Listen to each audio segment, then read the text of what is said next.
이런 가운데 국제사회에서도 학술적으로나 실천적으로 다양한 기준과 논의들이 일어나고 있다는 말씀입니다. 그래서 국제의회연맹 같은 곳에서는 21세기의 민주적 의회라면 보다 대표적이고 투명하며 접근 가능성이 있고 책임성 있고 효과성 있는 그런 입법부로 거듭나야 된다라는. 그러니까 오늘날의 의회들은 이와 같은 압력에 직면해 있다 이렇게 말씀 좀 드리고요. 바로 이런 논의들을 아울러서 제가 이제 박사 논문으로 이런 주제를 연구했다는 점을 말씀을 드리고, 특히 핀란드 의회가 얼마나 시민들에게 열려 있고 접근 가능한가, 그리고 특히 의회의 중추기관인 위원회가 입법 과정에서 시민사회와 어떻게 소통하는가, 그리고 아까 시민발의제도를 도입했다고 했는데 이것이 어떤 다이내믹을 불러일으키고 있는가, 이런 주제를 이제 살펴보았습니다. 그 이제 분석적인 그 프레임워크를 만들기 위해서 제가 이제 규범적인 원칙과 실천적인 지표들을 의회 시민관계에 상상해 볼 수 있는 전면들을 최대한 이렇게 체계화해서 9가지 형태의 어떤 의제 지표들로 이렇게 재구성을 했고, 이 하나하나에 대해서 경험적으로 검토를 해가지고 보고서에 담아 넣었습니다. 자, 그런 가운데 이제 몇 가지 핀란드의 의회 제도의 특징들 이제 좀 살펴보겠습니다. 우선 선거제도 측면인데요. 북유럽 국가들은 전부 권역별 전면 비례대표제를 하고 있습니다. 그러니까 우리가 지금 그 준연동형 비례대표제 이런 것들을 이번에 했는데 그건 독일식 모델을 일부만 가져온 거잖아요. 여기는 아예 별도의 지역구 개념이 없고 전국을 이렇게 광역 선거구로 나누어서 13개로 나누어 가지고, 제가 지금 옛날 거를 여기다 써놨습니다. 15개는 예전 것이고, 그 선거법이 바뀌어가지고 지금 13개입니다. 그래서 13개에서 6명에서 33명까지 지금 뽑고 있습니다. 7명에서 33명까지. 그래서 예를 들면 헬싱키 선거구에서만 그냥 22명을 한꺼번에 뽑습니다. 비례대표로.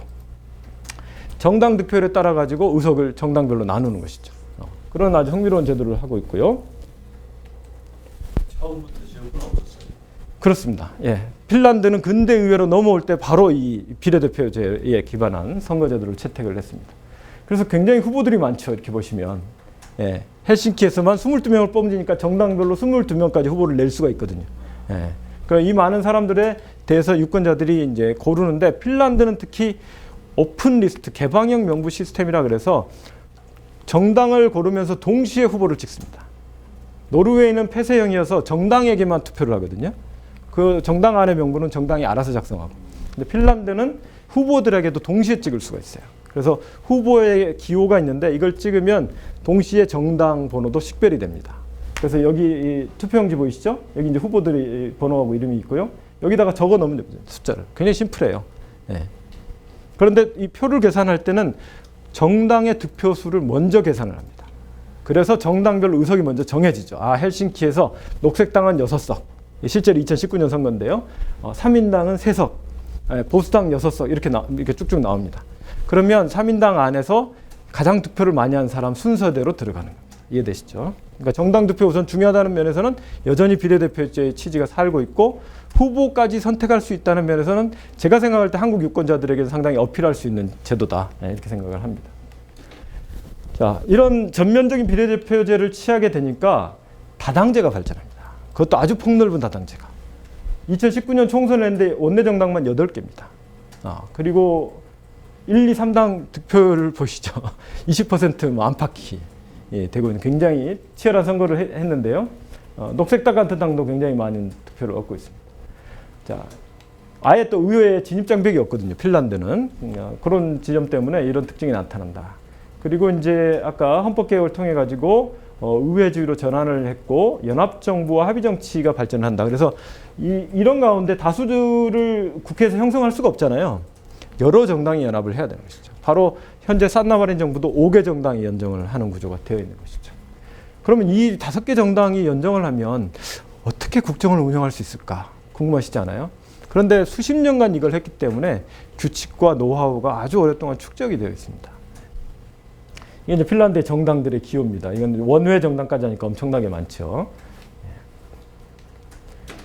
자, 아까 제가 묘사적 대표성 이런 말씀 드렸는데, 디스크립티브 리프레젠테이션이죠. 그러니까 얼마나 그 실제 유권자들과 닮았느냐 이런 걸 보는 거예요. 지난 총선 결과를 봤더니 45세 이하가 48%입니다. 그러니까 절반이에요. 그리고 성별로도 여성이 47%까지 갔습니다. 엄청난 거죠. 그리고 산나 마린 총리와 새 정부인데 여성 장관이 더 많습니다.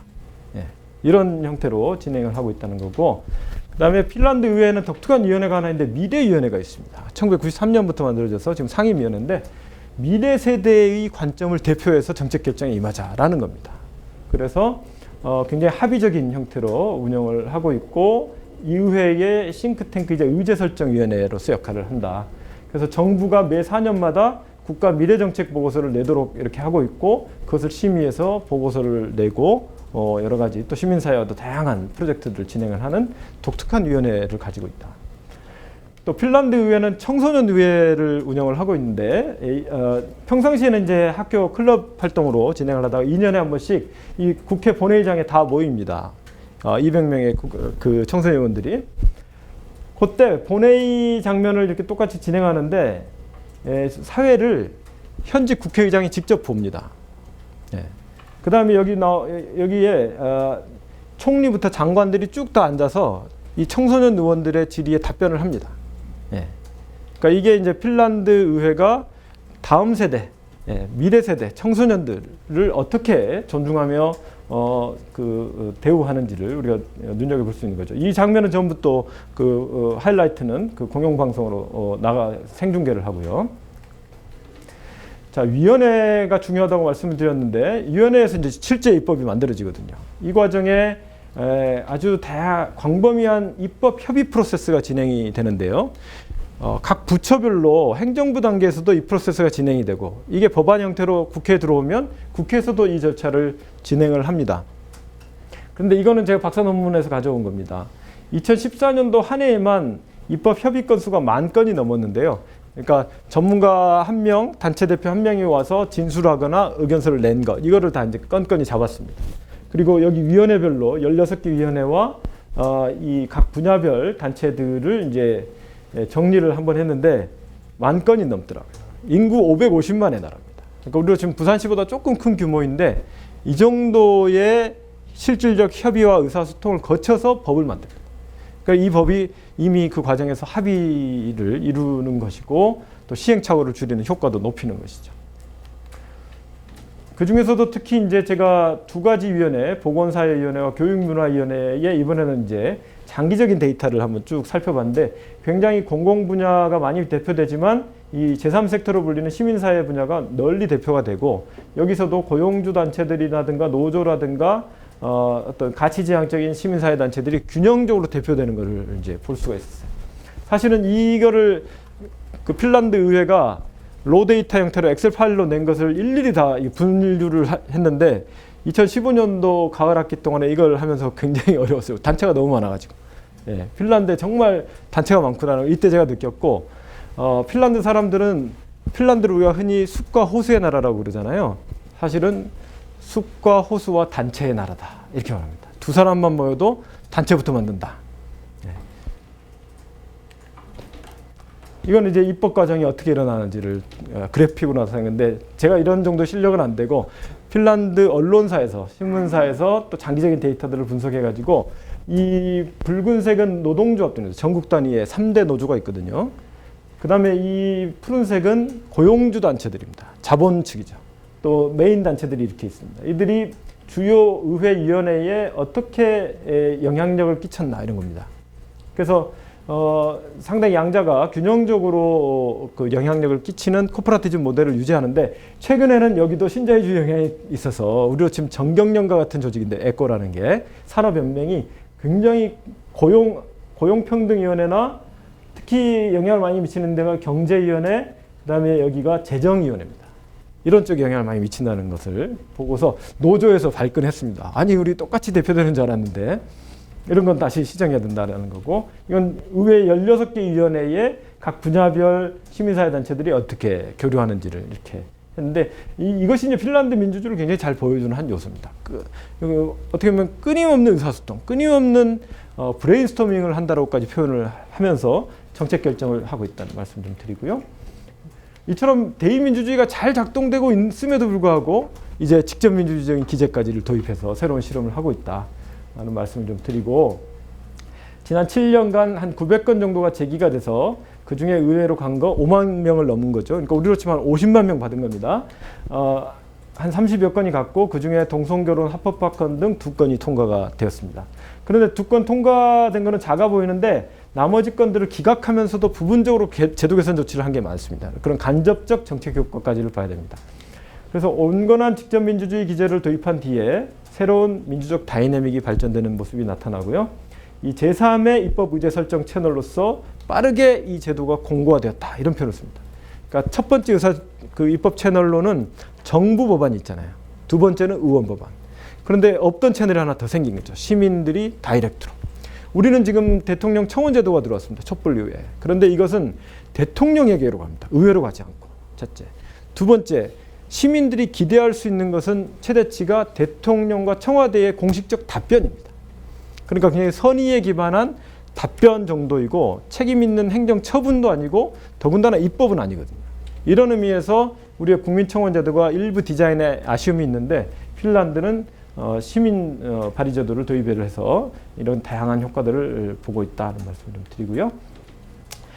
제가 이제 2015년 요무렵에 논문을 썼기 때문에 그때까지 올라왔던 6건을 한번 다 인터뷰를 해보고 분석을 해봤더니 흥미롭게도 의제도 굉장히 컬러풀하고요. 발의 주체들도 굉장히 다양합니다. 그러니까 전통적인 이익단체도 있지만 정말 일부 시민, 피해자 뭐 이런 사람들도 발의를 하고 온라인, 오프라인이 다 같이 활성화되어서 여러 가지 입법적인 성과들을 낸 것을 볼 수가 있었습니다. 이건 이제 30건의 내용들인데 오늘은 시간이 없으므로 일일이 소개는 못 해드리고요.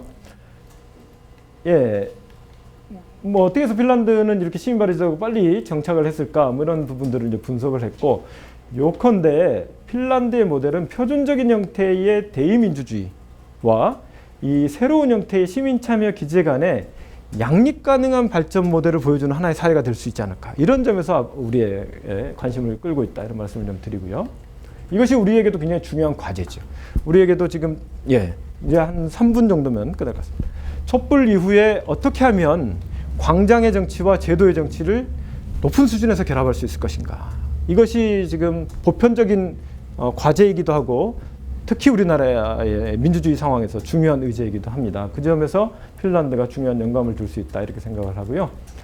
자, 이런 논의들의 바탕을 해서 앞으로 열린 포용적 의회 시민관계를 만들어가기 위해서는 어떤 혁신들이 필요할까를 이제 한번 정리해 봤습니다. 이것은 꼭 핀란드에게만 해당되는 게 아니라 우리 이 의회와 시민관계를 염두에 두고서 적어 봤습니다.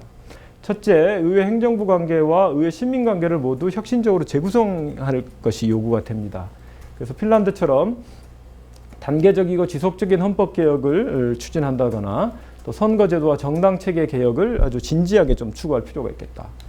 그리고 민족 혁신 기제들을 일회성으로 도입하지 말고, 근데 공론화위원회 이런 것들을 맥락 돌출적으로 일회적으로 도입하는 것이 아니라 의회와 결합해서 정책 결정 과정에 체계적으로 결합시켜주는 그런 노력이 지금 필요하지 않는가라는 생각을 먼저 하고요. 두 번째로는 의회의 투명성과 접근 가능성을 대폭 좀 증진을 해야 되겠다.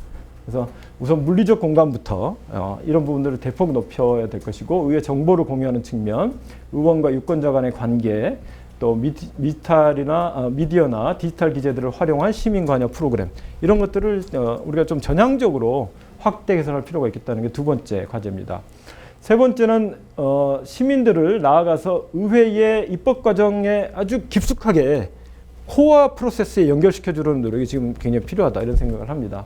앞에서 보신 것처럼 위원회들과 시민사회 단체들 간의 입법 협의 프로세스를 보다 더 내실 있게 만들어갈 필요가 있겠고, 의회에도 청원제도가 이게 상당히 사장돼 있었거든요. 최근에 일부 개선이 있습니다만은 이런 부분들을 좀 재생시키고, 또 수기적인 미니 퍼블릭 포럼 이런 것들도 입법 과정과 연결시키는 방식, 그리고 우리도 국민 발언 제도 같은 게 논리가 있는데 이런 부분들을 적절하게 도입하는 논의들을 적극적으로 추진했으면 좋겠다는 말씀입니다. 끝으로 무엇보다 의회 개혁이라는 것은 무엇보다도 입법자들 자신이 개혁할 의지가 있어야 됩니다. 그리고 여기에 대한 대중적 서포트가 있어야 되거든요. 그런데 이제 이 고양이 목에 방울을 어떻게 달 것인가에 문제가 되는 거죠. 어떻게 의회에 대한 시민들의 불신을 해소할 것인가. 이거는 의회의 숙제거든요. 의회 자신도. 그래서 이런 부분들을 개선해서 합의적이고 실용적이고 미래지향적인 어떤 입법부의 시스템과 문화 이런 것들을 만들어 가고 그러한 노력들이 누적이 되면서 시민사회로부터의 신뢰를 회복할 수 있을 것이다. 그리고 그럴 때 우리가 열린 포용적 민주주의를 한국에서도 만들어갈 수 있지 않을까 이렇게 생각을 합니다. 핀란드 말로 키토스가 감사합니다. 경청해 주셔서 고맙습니다.